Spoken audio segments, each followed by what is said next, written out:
Hello, lovely people, and welcome to the Fundamentally Fit podcast number 1. That's right, it starts right here. I'm excited. I've got lots of information to share with you. I've got lots of things that I want to tell you about, and we've got some pretty fun stories we're looking at today. We're looking at bread wars, brown versus white. Okay, which is better? Which would you rather have with butter? Which would you rather have with jam? Which would you rather have with peanut butter? No, we're not talking about that. We are talking about bread wars, though. We are talking about white versus brown, the health benefits, and a study that was printed in the paper this week made some rather bold claims, and we're going to see how they stack up.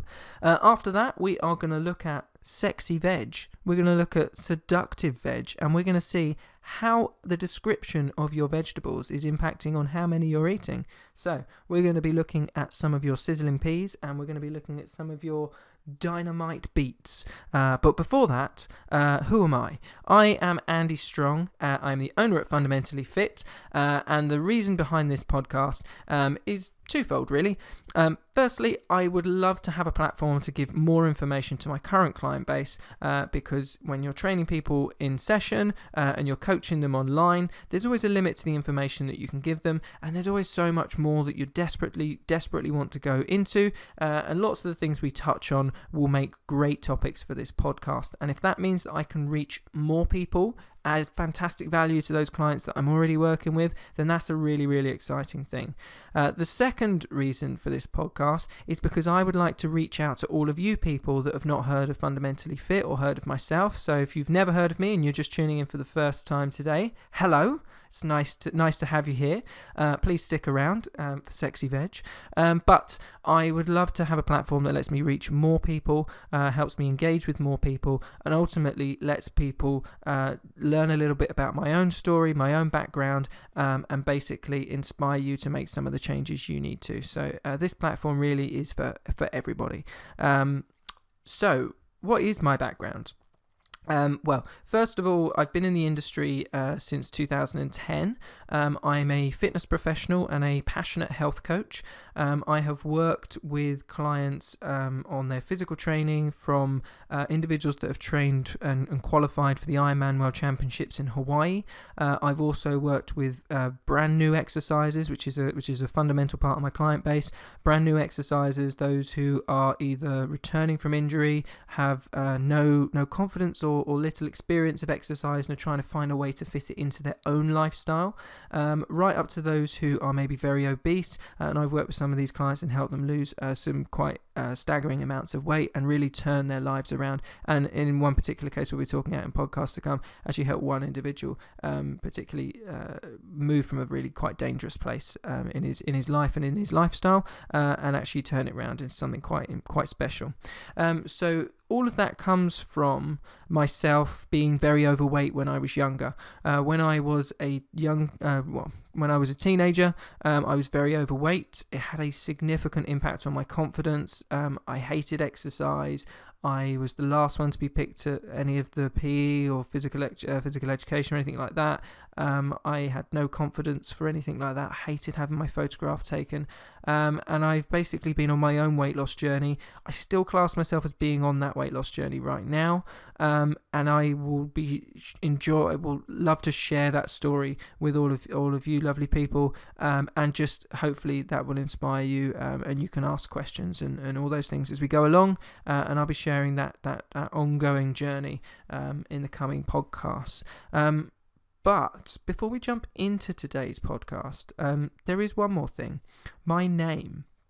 So my name is Andy Strong, as I said at the start, but that is my real name. I want to clear this up because I'm sure this is going to pop into the comments. I get this question everywhere that I go. People think that my last name is my personal trainer name, and it really isn't. It is my genuine real name. Ironic, I guess. So I have a passion for endurance sports personally, and if you ask me if I'm strong by name, strong by nature, I'd have no problems doing a triathlon, no problems doing a marathon, but if you were to ask me to deadlift my own body weight, I'm probably not the right person to do that. So strong by name, strong by nature is all relative, is what I've got to say to that. So yes, that is my real name. Please don't ask that in the comments. but it isn't a made up. It isn't my personal trainer or my stage name, as I once got asked. Right. That being said, welcome to the podcast. We're going to jump right in, and we're going to kick off with bread wars. So, in The Sun, that trusted publication, there was a recent study or a recent article which basically claimed that there is now, following a recent study, no difference between eating white bread and brown bread for health benefits. They claimed that sliced white bread is just as healthy as brown. In shock findings reveal The Sun. Dun dun dun. Something tells me there's probably a bit more to this. So let's dive behind. A small study looking at the effects of eating different types of bread, white versus brown sourdough, found no significant differences. Okay, the researchers reported responses varied from person to person depending on their gut bacteria.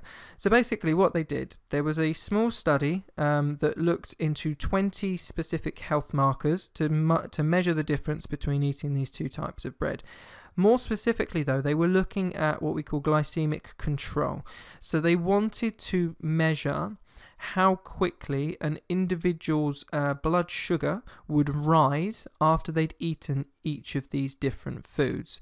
So basically, carbohydrates, whether that be sugar as a very simple carbohydrate or a more complex carbohydrate such as brown bread or porridge, for example, they're all basically carbohydrates, and they're all effectively broken down into sugar or glucose eventually.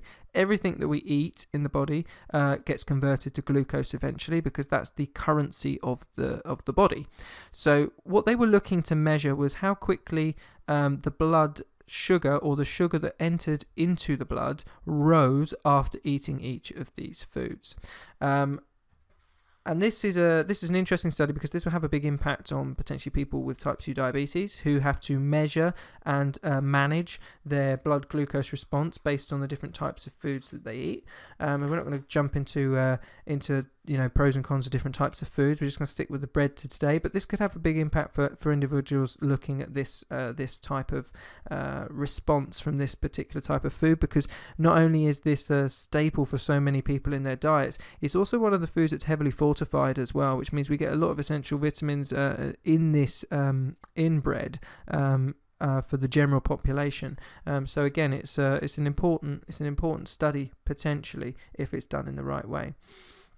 So the researchers found no overall differences in the glycemic control, the effect of the blood glucose, when people ate white bread compared with wholemeal sourdough bread.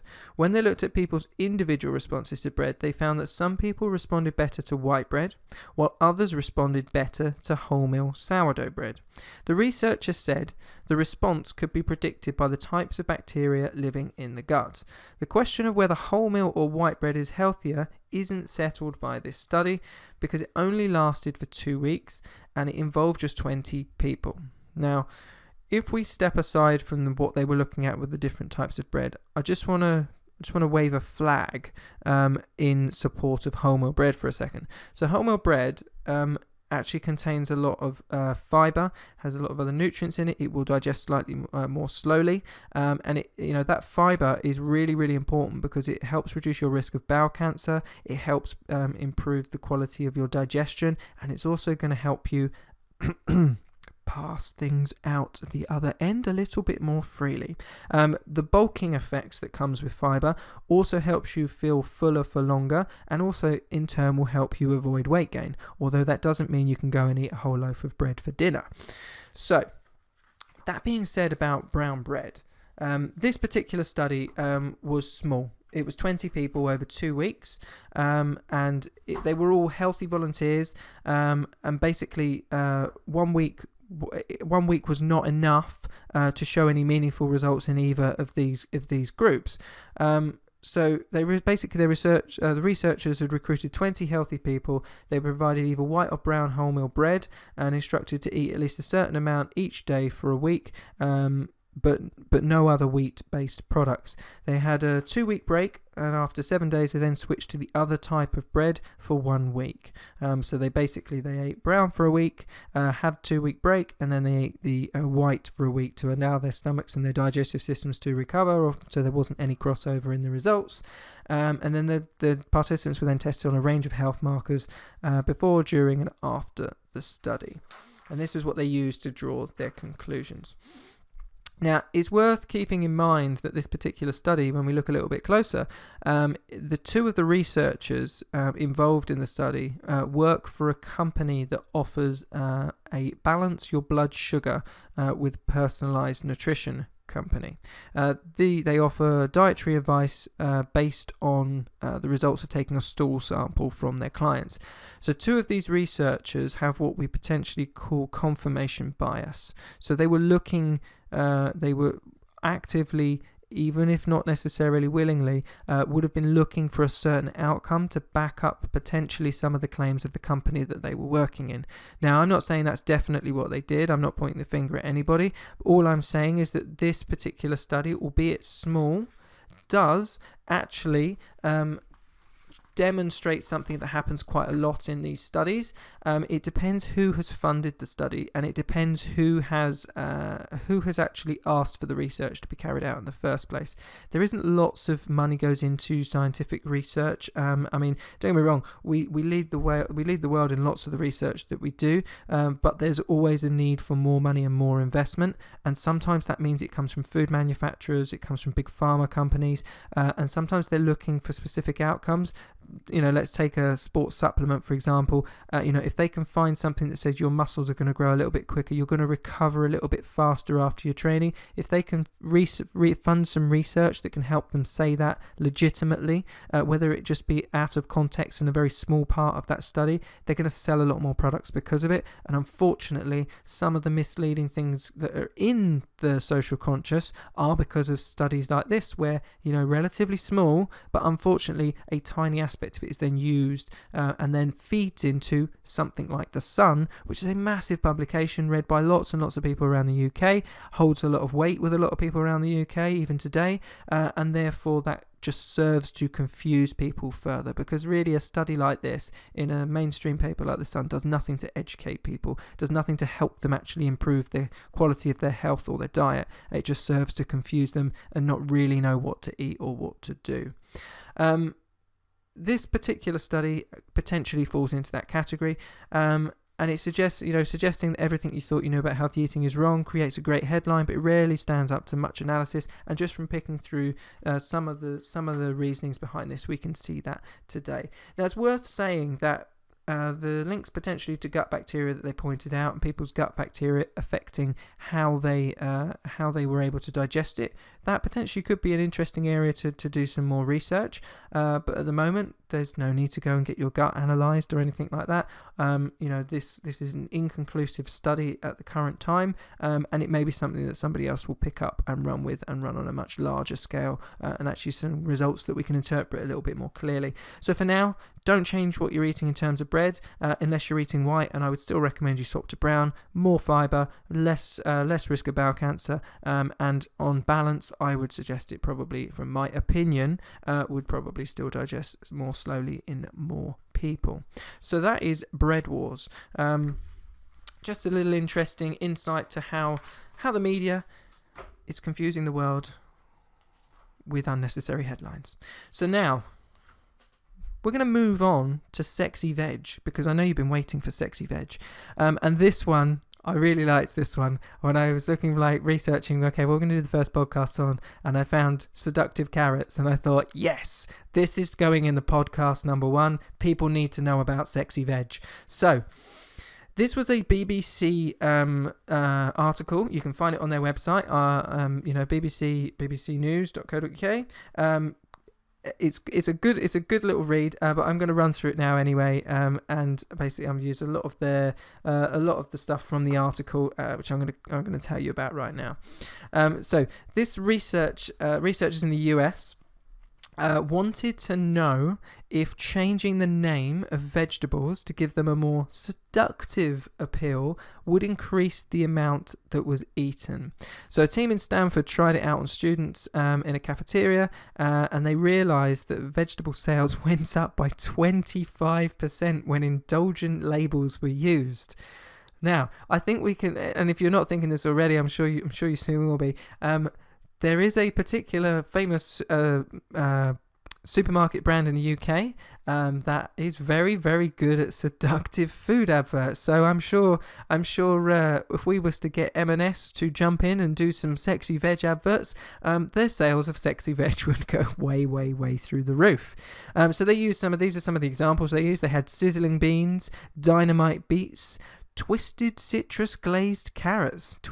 I want some twisted citrus glazed carrots. They sound awesome.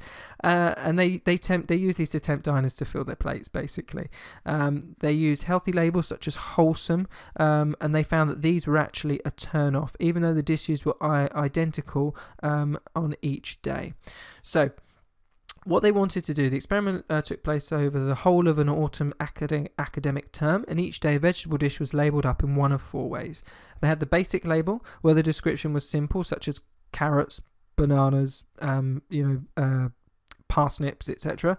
Then they had a healthy, more restrictive label. So carrots with sugar-free citrus dressing. So they're building up the carrot being a little bit healthier by letting people know it hasn't got sugar in the dressing, and it's got something else there to add a bit of interest.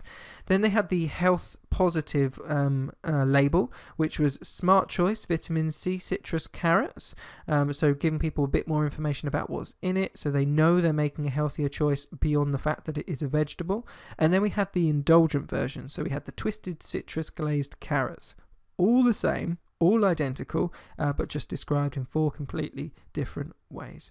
The choice of vegetables were beetroots, butternut squash, carrots, corn, courgettes, green beans, sweet potatoes, and they were rotated to make sure there was enough of each variety throughout the week. Now, each day the scientists counted how many of the 600 meals were selected, and the vegetable dish that was chosen. And at the end of each meal, they weighed out how much of the food had been taken from the serving bowl. The indulgent labels came out on top, included twisted garlic, ginger butternut squash wedges, and dynamite chili, and tangy lime seasoned beets. Tangy lime seasoned beets, they sound cool. Basically just beets or beetroot with lime. But sounds good, sounds really good. So the seductive names resulted in 25% more people selecting the vegetables compared with basic labelling. 41% more people than the healthy restricted labelling, and 35% more people than the healthy positive labelling. So yeah, sexy veg is the way to get people to get their 5 a day. And it's really interesting. It really marks the psychological power behind a lot of what we eat. So, we're talking about getting people to eat more veg, but, the food companies, marketing companies, they're doing this to you to get you to eat a lot of things that are not healthy. So Marks and Spencer's is a good example. Their ultimate indulgent sticky toffee pudding, with salted caramel dripping down the side of a beautifully square, indulgent looking sticky toffee pudding. Yep, I'm getting hungry too. But again, it's all done to drive that thought of indulgence, that thought of stress relief that comes often with eating these things. It encourages you to live in that impulse moment, and to not think about your broader health, to actually just think, now I need to just worry about now. I need that sticky toffee pudding, and actually that's what they're trying to do, and they're using psychology to do that, and to encourage you to choose different foods to what you might have planned. So if you'd gone in to have your healthy labelled carrots, and then you had noticed that there was a homemade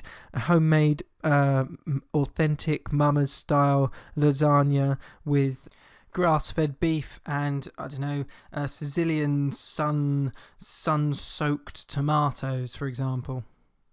the temptation is going to be there to actually just switch what you're having because of the psychology that comes with that label. I'm not sure quite what's going into my own lasagna. That was a bit odd. But the point is there, we see this all the time, and this actually really is commonplace now. When we go out and you eat out and you look at the menu, nothing anymore is just sausage and mash. It's not chicken in a basket. It is a locally sourced chicken that's been corn fed and lovingly wrapped in a parchment paper and presented in a wicker basket produced by the farmer down the road on a bed of lightly smoked hay. It's chicken in a basket, okay? It's the same thing, but it is the psychology that goes behind, wow, I have never had a chicken presented on a bed of lightly smoked hay. I have got to have me some of that. And that's the mentality that gets us. I fall for this, admittedly. I try to be objective, but yeah, we all get sucked in by it. And then 9 times out of 10, how many people how many of you out there have done this and then just gone, damn it was just chicken in a basket.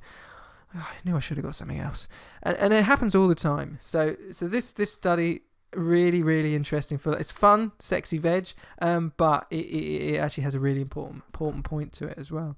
So the researcher Brad Turnwell had said that it makes sense when you consider, so he was talking about the results of the study, and he said it makes sense when you consider the psychology behind food choices. When most people are making a dining decision, they are motivated by taste. And studies show that people tend to think of healthier options as less tasty for some reason. Labels can influence our sensory experience, affecting how tasty and filling we think food will be. So we wanted to reframe how people view vegetables using indulgent labels. And although most of us know we should be eating plenty of veg, too few of us do. People are advised to eat at least 5 portions a day, but the actual reality is 7 to 10 is much, much better. But only roughly a quarter of UK adults actually ever achieve this. So sexy veg could well be the way forward. So here's some in the comments. Let us know what would be your favourite sexy veg description. Keep it clean. I want to know about your favourite sexy veg, or what would be your choice for sexy veg. What would make you choose veg next time you're dining out? So that brings to an end podcast number 1. If you've stayed to the end, fantastic, thank you. It was worth it for sexy veg, right? I will see you, or I will be speaking to you in another podcast very soon. Next week, we'll be diving into more stories, delving into more studies, breaking down some of the confusion, giving you something you can actually hang on to, and actually, giving you something you can actually tangibly rely on and use in your own health and fitness. So I'm Andy Strong, helping you to eat smart, train smart, stay fundamentally fit. I will be back next week. If you've got any questions, pop them over to andy@fundamentallyfit.co.uk. As this podcast gets going, I'm going to be including more Q&A with questions from our listeners. But if not, I've had a great time. I hope you have too, and have a great week.